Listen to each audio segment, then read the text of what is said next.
protest like this taking place in downtown New York at a sensitive area like Wall Street, and there's virtually no coverage.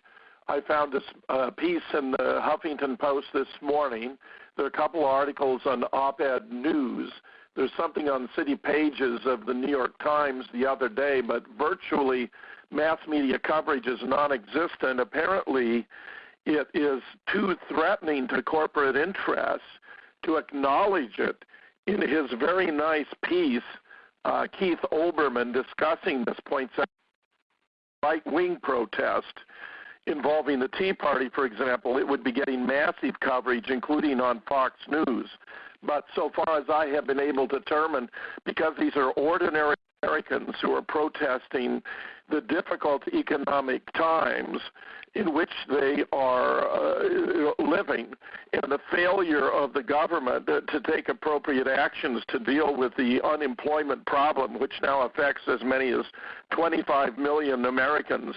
They are putting it on the back burner. They are suppressing it, and it's really quite startling. I would say the average American who derives his news principally from television would have no idea that this protest movement is taking place.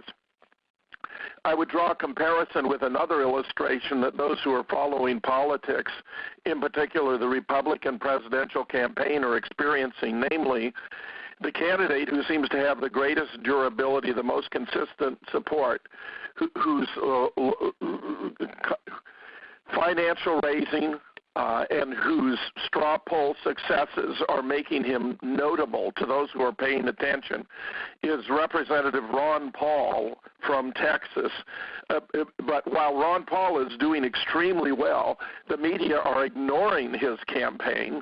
Even when he does better than other candidates, they discuss the candidates such as Michelle Bachmann before they discuss Ron Paul, and it's startling. I would say anyone who wants to ask themselves whether or not the media in America is dominated by a small number of corporations, and they number 5 that control 90 to 95% of what the American people see and hear in television and in the newspapers.